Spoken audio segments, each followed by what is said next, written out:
տեսնելով թե ինքը ոնց է ճարճարում, ես ուզում եի բերեի մի նոր բան, որ գյուղացու կյանքում կարողանայի մի փոփոխություն անել։ Դուք միշտ ոգևորված, ոգեշնչված եք եղել ձեր պապիկի հրաշալի կերպարով, արդարացված կերպարով, այսպես ասեմ։ Գնացինք ներկայիս Թուրքիայի սահմանին կից մեր Բաղրամյանի շրջանը, Արմավիրի Մաղցի Բաղրամյանի շրջանը, երբ որ կանգնած էինք այդտեղ, մեծ սատ կար։ Հողի մեջ բարձրացանք Սարի գագաթին ու դիմացի կողմը սահմանից էին կողմը։ Կային տարբեր արտադրություններ ու ամբողջը կանաչ էր։ Մեր կողմը ոչինչ չկար։ Նույնիսկ մի հատ ծառ չկար։ Հենց այդտեղ որոշում կայացրեց, որ հենց այդտեղ պիտի անենք։ Եթե երկու գործարար 3-5 նստում ինչ-որ բան են քննարկում, ծնվում է մի նորը։ Ես ինքս անցել եմ այդ նույն ճանապարհով ու ես տեսել եմ լիքը մարդկանց, որ բիզնես ակումբի շրջանակներում ստեղծել են իրենց նորը։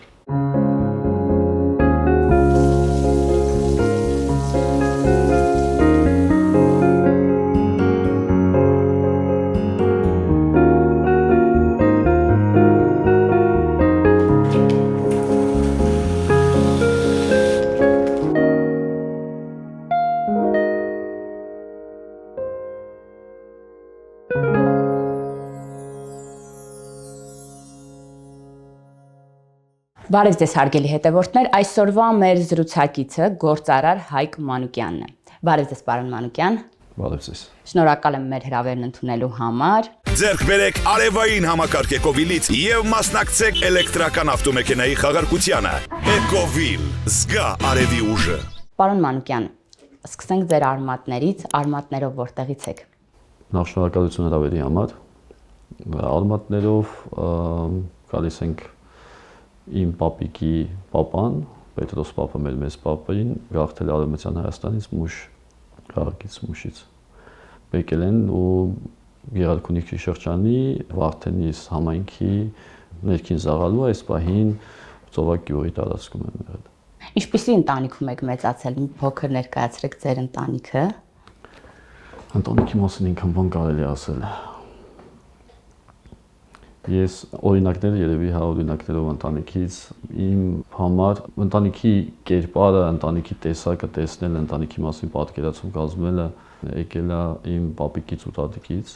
Իրանք շատ ավանդույթներին հետևող մարդիկ են, տարիներ առաջվա տարբեր պատմություններ եմ հիշում ընտանիքից, երբ որ տատին պապիկին ճանապարհելուց իր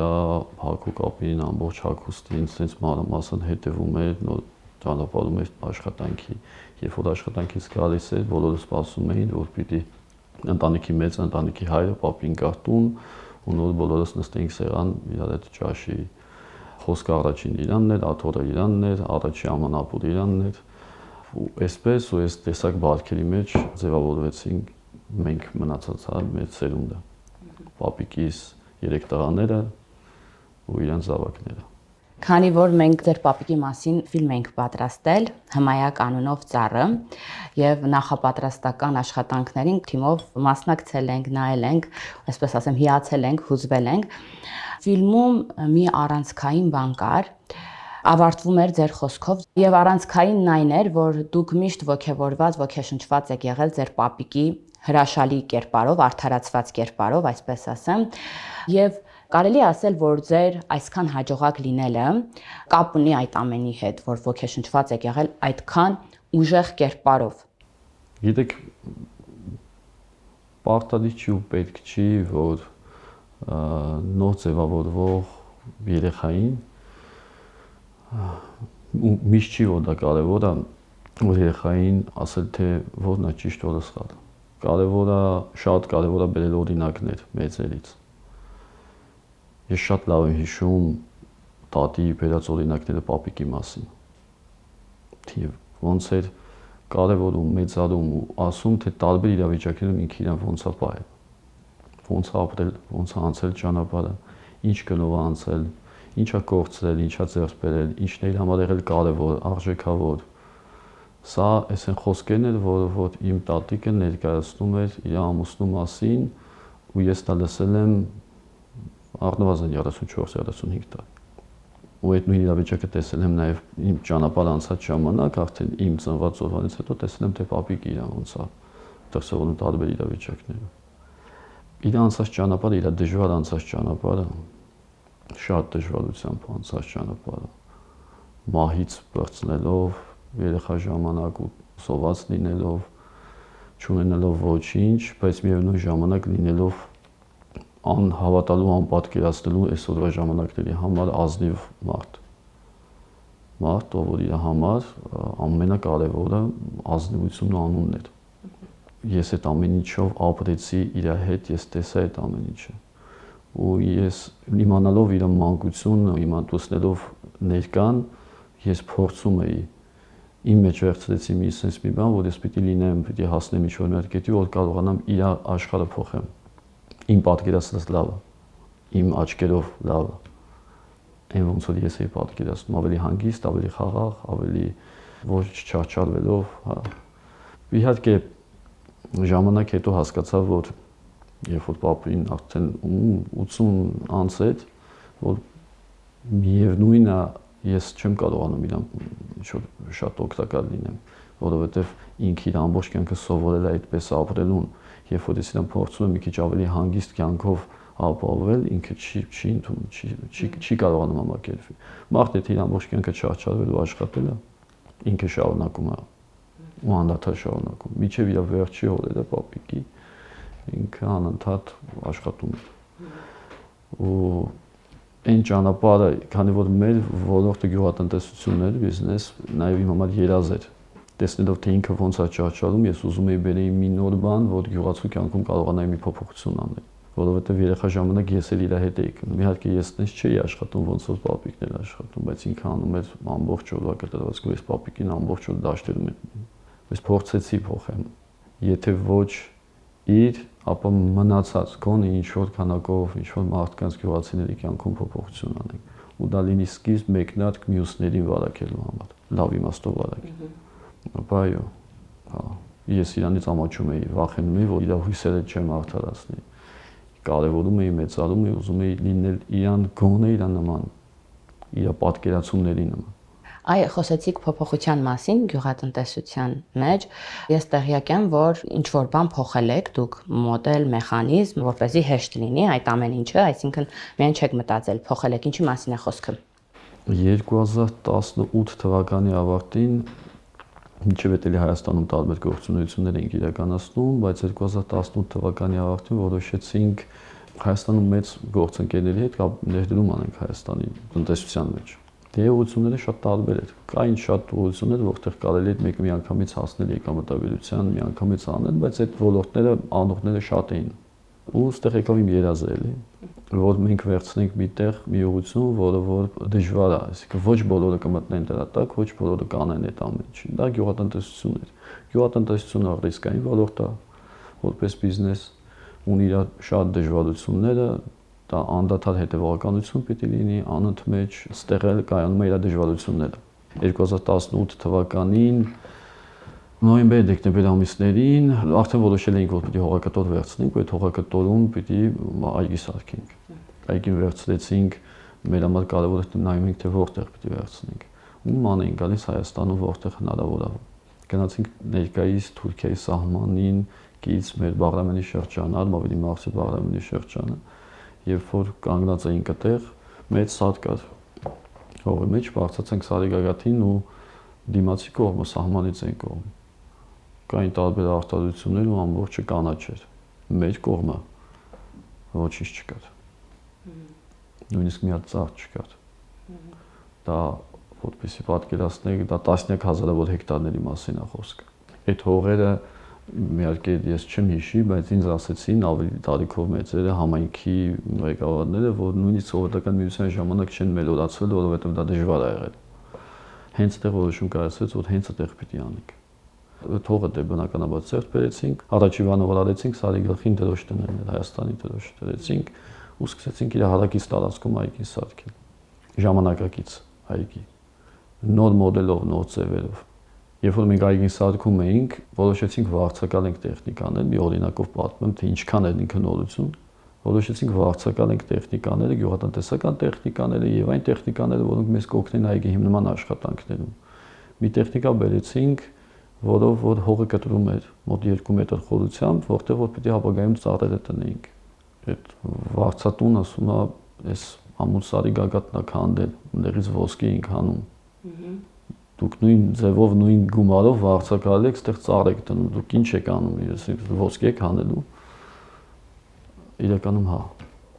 դա ոսկի է։ Մեր երկիրը, մեր հողն է ոսկի։ Դրանով կարևոր բաներ կար գյուղատնտեսության մեջ, ինչի է համար դա արվեց, բայց դա շատ կարևոր է, շատ պիտանի է, շատ պետք էր, որ հենց այդպես լիներ, որովհետև դրանով մի քանի ռիսկեր փակում էինք, թեպետ ծախսը հսկայական էր։ Ու սկսեցինք հիմնել այգին։ Այդ ժամանակ մենք միակն էինք այդ տարածաշրջանում։ Աթիլային համակարգով, ջրամբարներով, իրենց ամբողջությամբ ռոռոկումներով, ավտոմատացված այգի հիմնման մեխանիզմից ամեն ինչ նոր մոդելով բերեցինք, աշխատում էինք UC Davis համալսարանի հետ Միացյալ Նահանգների, իրենց մասնագետներն էին մեզ ամբողջությամբ օգնում խորհրդատվությամբ, տարվա մեջ մի 2-ից 3 անգամ հրավիրում էինք ու սկսեցինք այգի հիմնումը։ Ստացվեց նորագույն տեխնոլոգիաներով նոր տեսակի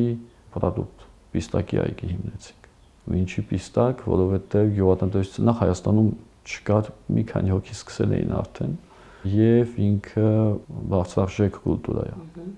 Բացի բարձրարժեք կուլտուրան լինելով գինը կարգավորվում է բորսայով, բորսայի ապրանք է ու երկարակյաց է։ Հիմա որ հետ եմ գնում 18 թվականը ու գալիս եմ այսօր ունենք մի հատ հսկայական մեծ անտառ, կենթանական աշխարհը հետ եկել։ Ու եթե հիմա ինձ ասում են ինչքան ես փող աշխատելու, ինձ այդ բացարձակել չի հետաքրքրում, անկեղծ չի հետաքրքրում, որովհետև հիմա այդ տարածքում էլ ազատող չկա, բոլոր այգիներ են, տարբեր մարդիկ վերցրեցին, կենդանիներ են հետ եկել, չեք պատկերացնի ինչքան, թռչուններ են հետ գալիս, որովհետև բնություն փոխվեց, անապատը դարձավ մեծ այգիներ։ 2020 թվականին ումից որ վարձակալել ենք այդ տեխնիկան, ինքը հող վերցրեց ու նույն ձև արեց իր այգին հիմնումը։ Նույն ձև այդ նույն տեխնիկայով բանանելով ու մենք հասկացանք, որ դրանից հետո արդեն մնացածը ցանկացած բան վարակիչ է, լավ թե վատ։ Մենք կանենք լավը ու շատ լավ կվարակենք մյուսներին։ Հրաշալի։ Ձեր այլ բիզնեսներից էլ խոսենք, այլ ինչ բիզնեսներ ունեք։ Պահածոյի արտադրություն։ Դեռ 2015 թվականից մենք պտուղ, բանջարեղեն, հատապտուղ պահածոյացնում էինք տարբեր արտադրողների մոտ ու արտահանում էինք Միացյալ Նահանգներ։ 2021 թվականից այնպես ստացվեց, որ մենք հիմնեցինք մեր արտադրամասը ու արտահանում ենք։ Բրենդը մերն էր, Անուշ ապրանքանիշն է, բրենդը մերն էր ու շատ վաղուց դրանով արտահանում էինք իրականացնում, սա նույնիսկ շարունակեցինք։ Միացյալ Նահանգներ, Կանադա հիմնականում այդ կողմի վրա ենք արտահանումներն անում։ Մյուս ուղղությունը, որը որ ունենք այս պահին, դա ջրերի արտադրությունն է, ջրագործությունը։ Այս ոլորտը մենք ինչի դրեցինք ջրագործություն, էլի գանք հետ գնանք տարիներ 2019 թվականին, երբ որ ես տանը առաջի ծառերն եմ ստանում, սերմից ծելեցնում եմ, փորձում եմ ստանամ այդ այգին սարքելու համար, իմ համար կարևոր է որ ես պետք է անեմ ու տանը անկողնուս մոտ դրած այդ սերմի հատիկները ստանում եմ, որ հետևողական լինեմ։ 2019 թվականին մարդիկ իրենց ծառերը հանում էին 10 տարեկան։ Ես 10 տարի պետք է սպասեմ, իրանք իրենց 10 տարեկան ծառերը հանում են, իմ համար այդ մեծ ստրես էր։ Ասում դուք արդեն հասել եք։ Այդտեղ խնդիր կա բերքը վաճառելու։ Երբ որ մենք հասկացանք, այստեղ այս խնդիրը կա, մի քանի ամսում սարքեցինք մեծ գործարան։ Բայց անել այն ինչ որ անում էին Հայաստանում, դե անում են բոլորը։ Պիտի մի քիչ ուրիշ բան անենք։ Վերցրեցինք Միացյալ Նահանգների ու Չիլիի ջրի, հիմնականում սալորազգիների գործարանների մոդելը, ոնց են իրանք սարքել, որ կարողանում են իրանք մի անգամ այդ շատ կարճ ժամանակում մթերել եւ չորացնել մեծ քանակ ապրանք, հետագայում վերամշակելով։ Մենք խնդիր ունեինք արագ մթերելու, որովհետեւ պետք է հասնում է մոտավորապես պայմանական սալորը 40 օրում ամբողջ Հայաստանում ու այդ պիտի 40 օրում կարողանաս այդ քանակ բերքը մթերես, դրա համար մեր համար կարևոր էր, որ մենք կարողանայինք մթերեինք ու չորացնեինք։ Հետագա վերամշակումը կանենք ամբողջ տարվա ընթացքում անենք։ Իսկ դա ուրիշ մոդելի ջրագործություն պիտի լիներ։ Հիմնեցինք հսկայական գործարան, ինքը իր ծավալով բավականին մեծ է, մենք օրական կտրվածքով հնարավորություն ունենք 120-ից մինչև 150 տոննա թարմ միրգ բանջարեղեն չորացնելու։ Դա շատ մեծ թիվ է Հայաստանի համար։ Մյուս ուղղությունը, որ այս պահին ունենք, դա պարարտանյութի արտադրությունն է։ Դա էլ եկավ էլի գյուղատնտեսությունից։ Սա իրաշղթա եկա, որովհետև հասանք միտեղ, որտեղ որ այն պարարտանյութը, որը վաճառվում է խանութներում,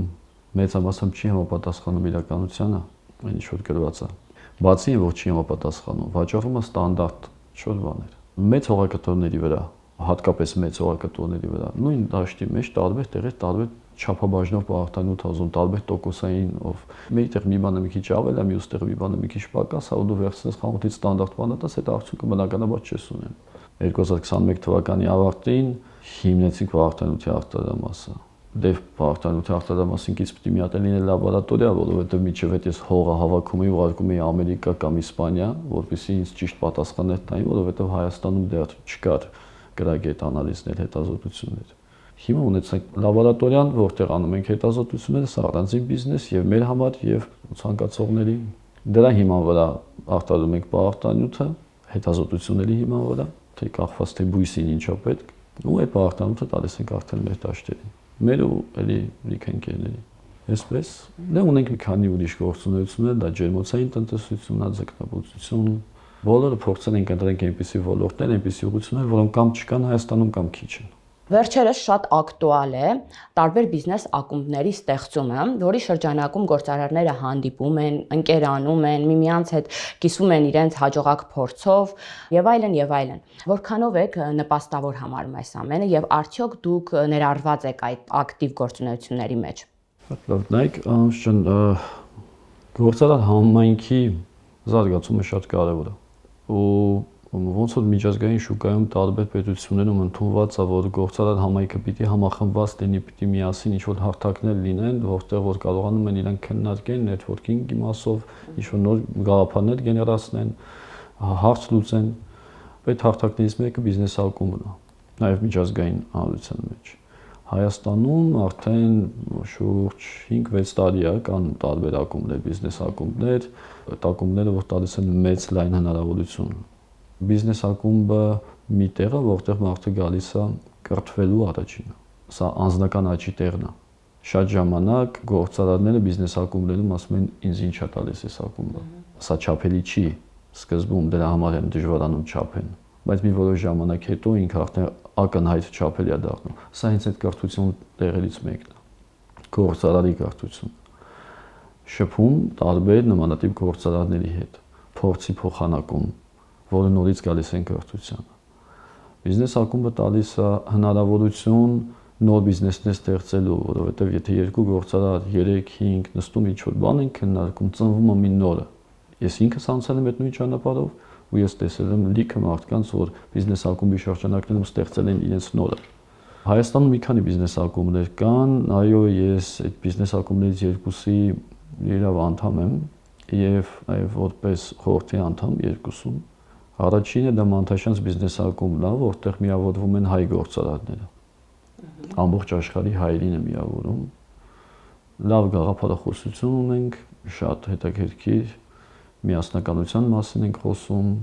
համախմբվածության, որ հայերի մեջ պետք է գումարը պատտվի, այսինքն մենք բիզնես պիտի անենք մեր ներսում, պիտի օգտվենք մենակ մեր ներսից։ Սա շատ կարևոր է, որ մենք ուժեղա եսից, այսինքն մենք ուժեղ ենք, եթե մենք ենք, եսը մենակը թույլը։ Ու այստեղ միավորում արդեն շուրջ 700-ից ավել հայ գործարարների ամբողջ աշխարհում, ու շատ արագ ինքը մեծանում է։ Երկրորդ բիզնես ակումբը դա BSP Cosmo բիզնես հաբն է, որտեղ մոտեցումը մի քիչ այլ է։ Ընտրել ենք միջազգային բիզնես ֆորմատը, որտեղ կարան ներգրաված լինեն ոչ միայն հայ, այլ տարբեր ազգեր։ Հայաստանում կա մեկը, որ զբաղվում է հայերով միայն, ստեղծվեց երկրորդը, որ միջազգային կներգրավի նաև այլ դրսի գործարաններ, դրանով նպաստելով Հայաստանում ներդրումներ բերելու, նոր պրոյեկտներ անելու Հայաստանում։ Երկու բիզնես ակումբներ բավականին առաջ են գնում։ Ունենք իհարկե երրորդը, որ Հայաստանի շուկայում շատ լավ աշխատում է, դա Գլուբ Կապիտալն է։ Ու էլի կան ակումբներ, ովքեր որ նոր ստեղծվում են կամ ձևավորվում են, բայց դա շատ կարևոր է։ Ցանկացած գործարար պարտավոր է անդամակցի որևիցե մի ակումբի, որովհետև տեղում ունենալու են բավականին մեծ անձնական աճ, որը նպաստելու է իրենց բիզնեսի զարգացմանը, վստահ եմ ասում։ Ես ինքս անցել եմ այդ ճանապարհը։ Այ մենք մինչև այստեղ զրուցում ենք ձեր հաջողությունների մասին, կան մարդիկ, որոնք իրենց անհաջող համարելով Հայաստանում, իրենց գործ անհաջող համարելով հիմա գտնվում են օդանավականում, որպեսզի լքեն երկիրը, գնան հայրենիքից։ Իսկ դուք այստեղ ստեղծում եք, արարում եք, բայց կան արդյոք դժվարություններ, որոնց հանդիպում եք դուք էլ, հիասթափվում եք, որոշում կայացնում եք արդյոք, որ պետք է գնաք։ Երբեք, Ոչ մի անգամ չի լինում, որ ամեն ինչ հարթ կանում, ամեն ինչ ստացվի։ Դա բացառված է։ Ես միշտ ասում եմ, հաջողությունը 5%-ով կախված է գիտելիքից, մոտ 5%-ով կախված է ունեցած կապերից, մնացած 90%-ը գործելն է։ Դու պիտի շարժվես, դու ուրիշ տարբերակ չունես, դու պիտի անընդհատ շարժվես։ Հաղթում են նրանք, որ չեն դադարում քայլել, շարժվել առաջ գնալ։ Չի ստացվում, բնականաբար չի ստացվում։ Մենք խոսեցինք իմ հաջողությունների մասին, բայց դժվարությունները, կորուստները անհամեմատելի են։ Գիտեք, եթե այս պահին ինչ-որ մեկի մոտ հիմա ինչ-որ մի բան չի ստացվում, դա չի նշանակում, որ պիտի խաչ քաշենք, չհաջողեց ու գնացինք, փնտրենք ուրիշ տեղ։ Շատ կարևոր է, որ եթե մի բան փակվում է, վստահ եղեք, դա հենց այնպես չի լինում։ Մյուս տուրը, որը որ բացվելու է, եթե դու շարունակես շարժվել, շատ ավելի մեծ է լինում։ Ինձ ամեն անգամ հարցնում են, ես ամեն անգամ ասում եմ, եթե ես հենց այսօր ֆինանսապես, բիզնեսներով ամեն ինչով զրոյին հավասարվի, ես վաղ ունենալու եմ շատ ավելի մեծ ոլորտը չգիտեմ, ուղղությունը չգիտեմ, չեմ պատկերացնում, բայց վստահ է լինելու է, որովհետև ես չեմ դադարում կանգնելուց։ Այստեղ մի կարևոր բան պետք է հաշվի առնենք։ Մենք նժարի կշերտ կա, երկու նժարներ կա։ Ուզում ես այստեղ լինես, ուրեմն այստեղ շատ բան պետք է դնես։ Ինչ ես դնում։ Եթե դու այստեղ շատ դրեցիր, սա կբարձրանա։ Եթե չդրեցիր, միևնույնն է չի լինելու։ Ես այստեղ դրել եմ ժամանակ, դրել եմ ընկերներ, ընտանիք, բարեկամներ, առողջություն, ֆինանսներ, ու ես դրել եմ մաքսիմում ինչ որ հնարավոր է եղել։ Դրա համար նժարը մի քիչ էսպես եղել։ Հիմա ինձ հարցնում են, շատ հաճախ ասում են, որ գա ժամանակը հետ տաս, նորից կանես, հա կանեմ։ Ես պատրաստ եմ նորից այդ նույն ճանապարհով անցնեմ։ Ուղղակի կանցնեմ մի քիչ ավելի գրագետ։ Ես եթե ունենամ այս գիտելիքը, կանցնեմ ավելի քիչ մարդկանցով։ Վստահաբար շատ ավելի քիչ մարդկանցով։ Շատ։ Պետք է ուղղակի շարժվել։ Անընդհատ պիտի գործես, այլ տարբերակ չունենք մենք։ Ցավով եմ ասում, բայց մենք արարիչ ազգ ենք, չէ՞։ Այո։ Կամ եղել ենք։ Մենք արիական ազգ ենք, արարիչ, արարող ազգ ենք։ Մենք վերջի տասնամյակներում հետ ենք մնացել այդ ամեն ինչից։ Հետ ենք քաշվում անընդհատ։ Ես ասում եմ, մեր ազգը հազարամյակներով որ ապրում է, մենք միշտ երբ որ ամբողջ պատմությունը թերթում ես, հետո 1%-ի հաշվին ապրում։ Ամբողջ հայերի 1%-ն է պահում մնացած։ Ճիշտ է։ Իսկ եթե այդ 1%-ին մի փոքր էլ ավելացվել, մենք մեծ փոփոխություններ կարանք բերենք։ Մենք հետ ենք մնացել մեր արարող կերպարից, երբ որ մենք վերադառնանք արարիչ ու արարող կերպարով ու իրականում սկսենք արարել, մեր մոտ հսկայական փոփոխություններ կլինի։ Այդ ուղղակի ստեղ պիտի փոխենք։ Այո։ Մեր խնդիրը այստեղ է։ Մարդը, որ այսօր պատրաստում է հեռանա կամ պլանավորում է հեռանա, այդ մեր վախերն են, գիտեք, որ մենք ենք, այստեղ է մեր վախը ստեղ է ձևավորվում։ Խնդիրը ստեղ է, թե մենք այստեղ ինչ կսարքենք, ինչ հեքիաթ կսարքենք մեր համար։ Մեր վախերը, զգացմունքները, խնդիրները, ամեն ինչ այստեղ է։ Հաջողությունն էլ է այստեղ։ Եթե ուժ տանք, կերակրենք հաջողությանը, առաջ խաղացմանը, գնալուն, ապա կգնանք այնտեղ։ Այո։ Առհասարակ ասում են, որ ազգերը, պետությունները հատկապես գոյատևում են երկու տարբերակով, գոյություն են ունենում, կամ նվաճող են, կամ ստեղծող են, արտադրող են, եւ այս պահին մենք իրոք իսկապես մեր գործարարների, արտադրողների, քանի որ նվաճող չենք, այսպես ասած, իրենց հույսով են գոյատևում եւ հուսով ենք, որ ավելի կընդլայնվի եւ ավելի մեծ հնարավորություններ կտրվի արտադրողներին, որովհետեւ շատ առանցքային ու կարեւոր է դա պետության համար։ Շատ կարևոր է իրականում։ Հա, ցավոք եւ չեմ կարող ասեմ, երևի թե ցավոք մենք նվաճող չենք։ Եթե նվաճող լինեինք, կարող է մեր կարգավիճակը ուրիշ լիներ։ Դե փորձը ցույց է տալիս, որ մենք նվաճող չենք։ Այո։ Պետք չի շատ բան հորինել, ամբողջ մեր պատմությունն է դրա մասին խոսում։ Այո։ Բայց մենք պիտի լինենք արարող։ Այո։ Մենք պիտի ուրիշ տարբերակ չունենք, այլ երկրորդ տարբերակը, երրորդ տարբերակը չկա։ Սա է։ Երբ որ մենք սկսենք ստեղծել, մենք մեր երկրում, մեր հողում ստեղծենք, հարստացնենք մեր պետությունը։ Ախր ինքը փակ շղթա է այդ ամբողջը։ Ամբողջը փակ շղթա է։ Երբ որ բիզնեսը հիմնում է, բիզնեսի կողմից ստացած ամբողջ շահույթը վերջնական արդյունքում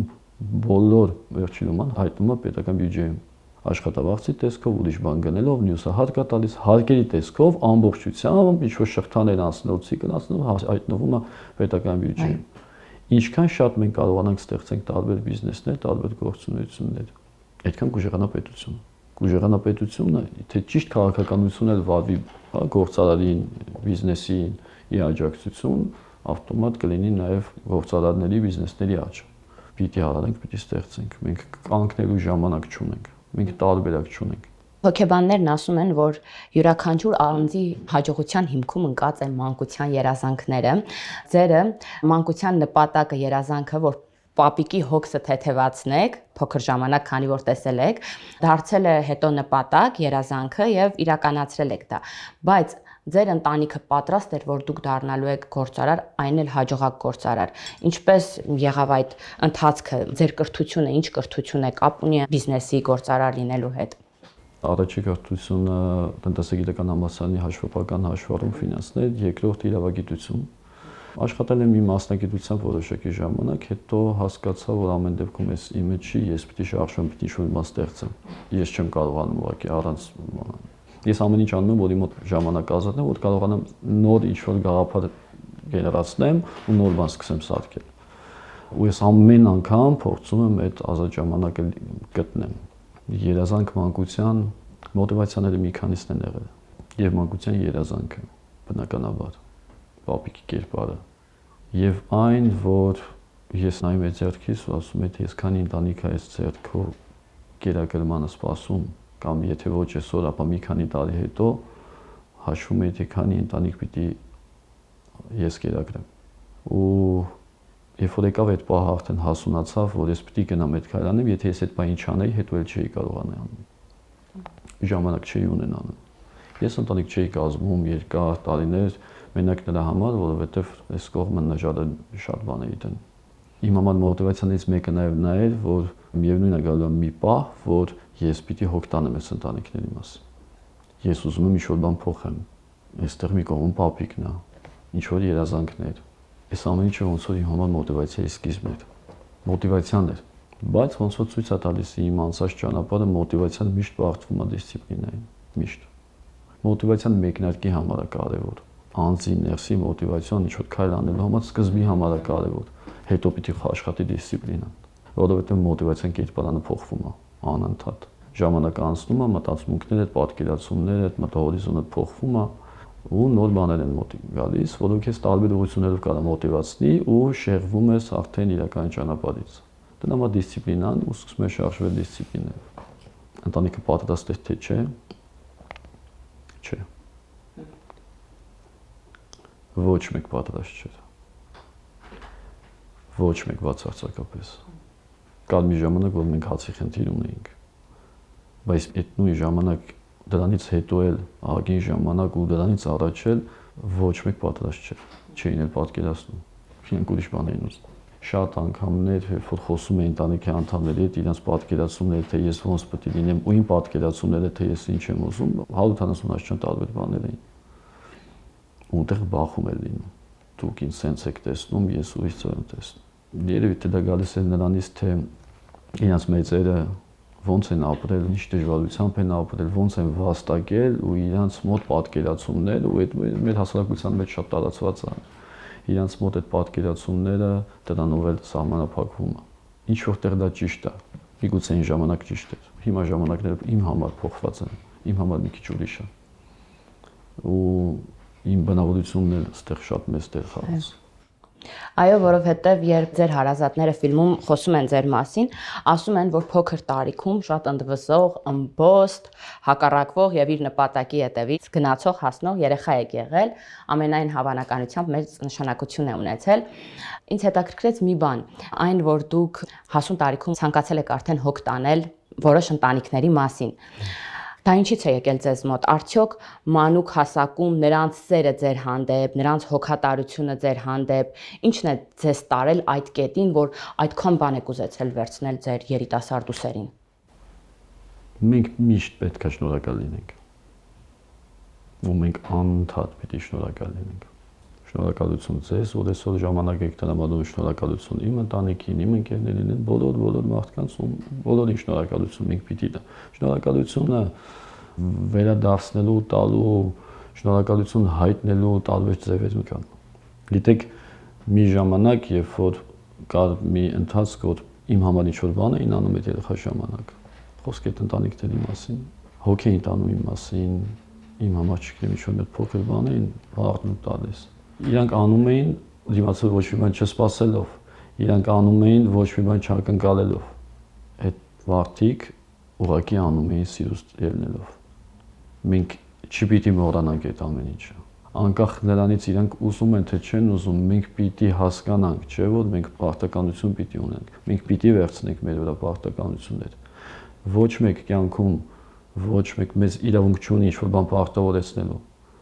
բայց մենք ինքներս պարտավոր ենք մեր վրա պարտականություն վերցնել։ Երբ որ վերցնում ենք այդ պարտականությունը, առաջինը մեծանում ենք, ավելի հասունանում ենք, ավելի հետևողական ենք լինում, քայլեր ավելի գրագետ ու ավելի ճիշտ ենք անում։ Ու փորձում ենք երախտապարտ լինել այն մարդկանց, ովքեր որ ժամանակին մենք վճարում ենք, հասկանում եք, այդ ժամանակ մենք ոնց որ վճարես, դու երբ որ դու փորձում ես վճարես մարդու համար, որ քեզ տվել է ոչ նյութական, այլ զգացմունքային աշխարհ, այլ գուրգուրանք, այլ սեր, ուշադրություն, որը որ չափելի չի, դու փորձում ես վճարես ու դա գին չունի։ Եվ նյութականով եւ նույն ձևել եթե տաս դու արդեն վերադարձնողի վճարողի կարգավիճակ ունես ու դա սահման չունի ու դու միշտ պարտք ես մնում այդ պարտականությունը միշտ գնում է քո հետևից քո ամբողջ կյանքում եկավ ինքը իմ մոտ դա դարձավ հիվանդագին մի բան իմ համար կյանքում ինչ որ կարևոր է մարդկանց կյանքում բան փոխելը ինչ որ մեկի, երկուսի, երեքի ինչքան հնարավորություն կունենայի այդ հիվանդությունը լավ հիվանդությունը Ամենայն դեպս իմ համար շատ լավ հիվանդություն է ու գիտեք բավականին մեծ աշխատակազմ ունենք ու ես Երանի եմ տալիս երբ որ մի տեղ մի բան ավելացնում ենք ու եւս էլի մարդիկ են գալիս աշխատելու որովհետեւ դրանով կերակրում ենք իրենց կենցաղն ենք փոխում առօրյան ենք փոխում վերցնում տանում ենք իրենց պահելու ինչ որ բան սովորեցնելու իմ համար կապ չունի մենք ամեն ինչ սովորեցնում ենք որ իրենց մտածելակերպը փոխվի իրանք փոխվեն դեպի ավելի բարեկեցիկ, ավելի լավ, ավելի ճիշտ պատկերացումներով։ Այդ եկավ մանկությունից, այդ եկավ այդ ընտանիքների մասին պատկերացումներից։ Տարբեր տարիքների ժամանակ շատ վաղ մանկությունից, որ ես հիշում եմ, շատ վաղ։ Հիշում եմ դրվագներ 5 տարեկանից, շատ աղոտ, որտեղ որ ես որոշել եմ, որ պիտի սենց անեմ։ Հետո եմ հասկանում, որ այդ 5 տարեկան եմ եղել ես, հետո բացում եմ դու ոնց կարելի հիշել այդ օրը, ու դու այդ ժամանակ եղել ես 5 տարեկան։ 12 տարեկանից մի քիչ ավելի հասուն տարիքում ամեն անգամ վերցրել եմ մի բան ու իմ հետ տարել եմ ամբողջ կյանքս սպասելով երբ պետք է լինի իմ կյանքում ու գնալով քայլելով դրան ընդառաջ գնալով երբ պետք է լինի իմ կյանքում այդ հնարավորությունը որ կարողանամ սկսել փոխել մարդկանց կյանքը սերը երևի սեր հոգատարություն այ մեր տաղավարում կա մի գիրք Իմ սիրտը ձեզ հետ է Հմայակ Մանուկյանի ձեր պապիկի ստեղծագործությունների հիման վերագիրքը, որը մենք առիթ ենք ունեցել կարդալու իր ստեղծագործություններից եւ այս պարագայում ոչ միայն Հմայակ պապիկն էր, երջանիկ պապիկ, որ դուք այսպես ասած տպագրեցիք գիրքը, հավաքեցիք իր ստեղծագործությունները, ֆիլմ ստեղծեցիք իր մասին, իր կերպարի մասին, որին ինքը արժանի էր իսկապես, այլ ես կարծում եմ, որ հենց դուք եք երջանիկ, որ հասցրել եք դա անեք ձեր պապիկի համար։ Այ խոսում եք ինչ-որ բաներ փոխելու մասին։ Կա բան մանկությունում, երիտասարդությունում, պատանեկությունում, որ կցանկանայիք փոխել եւ կա բան, որ հենց հատկապես պապիկին չեք հասցրել ասել։ Խուսափեմ այդ պատասխանը տալուց կուզենայի փոխեի թե չէ։ Մի քանի մանր դրվագներ կան, մի քիչ այցև կանեի, բայց փոխել չէ, որովհետեւ ցանկացած փոփոխություն կազդեն իմ այսօրվա մտածելակերպի պատկերացումների վրա։ Փոփոխությունը իր հետևից բերելու է ուրիշ հետևանքներ, ուրիշ հարցեր, ուրիշ ձեռքբերումներ, բնականաբար մի որոշակի պատկերացումներ ու կերպարեր փոխվելու այսօր։ Չէ, ուզենա շատ բան փոխել։ Նույնիսկ այն դժվարությունները ես կուզենայի, որ ավելի դժվար լիներ, որովհետև դրանք ինձ շատ կոփեցին։ Պապիկին շատ բան կուզեի ասել։ Հիմա ասում եմ, երբ որ իր մոտ եմ լինում, ասում եմ Կան բաներով չհասցրեցի ասեմ իրականում։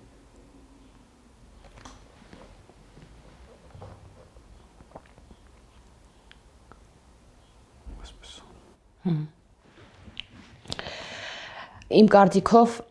հայրենիքները հենց այսպես են ստեղծվում, ընտանիքի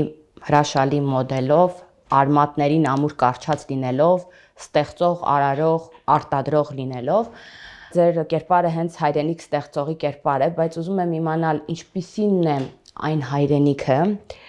որի մասին երազում եք, որի մասին մտածում եք, ինչպիսին եք ուզում տեսնել, որտեղ կապրեն, կարարենք, ստեղծագործեն ձեր սերունդները։ Շատ կարճ փորձեմ ներկայացնել։ Կրթված հասարակությունը կփոխի ամեն ինչ։ Վերջի տասնամյակների ընթացքում ցավոք, քիչ էլ ավելի խորը մենք կրթության լուրջ խնդիր ունենք։ Այո։ Ներկայումս նույնպես։ Կրթված հասարակություն ունենալով ազգային գաղափարախոսություն, մենք ունենանք հսկայական հզոր հայրենիք ու պետություն։ Դա կարելի է մատուցել սերունդին տարբեր ճանապարհներով, դպրոցներով, հեռուստացույցով, ֆիլմեր նկարելով, օգտագործելով բոլոր այն գործիքները, որի օգնությամբ դու կկարողանաս ազդես մարդու վրա։ Ունենալով կրթված հասարակություն, դու իրանք ճիշտ ընտրություն կանեն, ճիշտ որոշում կկայացնեն, ճիշտ ճանապարհ կընտրեն, գրագետ կլինեն, բոլոր ոլորտներում, բոլոր ուղղություններում ու մենք կհաջողենք բոլոր տեղերում։ Սա շատ կարևոր է։ Ես ուզում եմ, երազում եմ տեսնել այդ հայրենիքը։ Երազում եմ, որովհետև այլ ձև միջամտել, դա կլինի, ես ուղղակի ասացի նաև գործիք, թե ոնց կարելի է դրան հասնել, բայց տեսնել, հա, ուզում եմ լինի ուժեղ հայրենիք, ուզում եմ լինի ամուր, լինի մեծ մեր Հայաստանի Հանրապետությունը, վերադարձնելով իր գործած բոլոր տարածքները։ Բոլորս այդ ուզում ենք, բայց դրա համար պետք է գործել։ Իսկ գործելու համար մի քանի կարևոր բաներ կան։ Եկեք սարքենք կրթություն, որակյալ կրթություն բոլոր ուղղություններով։ Սարքենք կրթված հասարակություն, տեսեք իրենք ոնց են աշխատում։ Ոչ մի կրթված մարդ պատերազմի ժամանակ սահմանից չի փախնի։ Կրթված մարդ կաշառք չի վերցնի սահմանը թողնի։ Կրթված դիվանագետը ավելի մեծ դռներ կբացի մեր համար։ Կրթված բժիշկը 1000 ավելի կյանք կփրկի։ Ու դա բոլոր ոլորտներին է վերաբերում։ Եթե ունենանք մեր հասարակության մեջ կրթությունը բարձրացնենք, մենք շատ մեծ հաջողության կհասնենք։ Ու դա լինելու է, վստահ եմ ասում, որովհետև ես ինքս արդեն այդ ուղղությամբ աշխատում են շատ լիքը ընկերներ, ունենալու կրթված ամուր հասարակություն։ Մարքեթինգ, SMM, PR աջակցություն ձեր բիզնեսի կամ ընկերության համար, շուկայում ճիշտ դիրքավորվելու եւ մեծ թվով վաճառքներ գրանցելու համար։ SMM ծառայություններ, որակյալ եւ բովանդակային քոնթենտի ստեղծում, հետաքրքիր սցենաներով ռիլերի պատրաստում, սոցցանցերի կառավարում եւ առաջխաղացում, ինչպես նաեւ պրոֆեսիոնալ ֆոտո եւ վիդեո արտադրություն, համագործակցություն ԶԼՄ-ների, բլոգերների եւ ինֆլուենսերների հետ։ Եվ ամենակարևորը, որի հնարավորությունն ունեն միայն մեր գործընկերները։ Ձեր բիզնեսի մասին լսելի կլինի նաև բիզնես ելակետի հաջողված նախագծերում, որոնք Instagram-յան եւ YouTube-յան հարթակներում ապահովում են հազարավոր դիտումներ եւ հավանումներ։ Դիմեք Էկովիլ ընկերությանը եւ խնայողություն կանեք գումարային տեսքով։ Միանշանակ, աշխարհն արդեն անցել սոլարների։ Սովորական տան ծորակից եկող, այդ ինչպես է այդպես պատահում։ Գրոհեբլուն է, հենց այստեղ էլ գրված է։ Գրոհեբլու կարդացի, այո։ Կայցելեք մեր գործընկերոջ մոտ, The Garden ռեստորան, այնտեղ ձեզ սիրով կսպասեն։ Պայման մի օր կայցելենք։ Մեդիա ասոցիացիա։ Գրագետ եւ անհատական մոտեցում յուրաքանչյուր գործընկերոջ համար։ Փաթեթներին ծանոթանալու համար գրել էջին կամ զանգահարել 094 091 147 հեռախոսահամարով։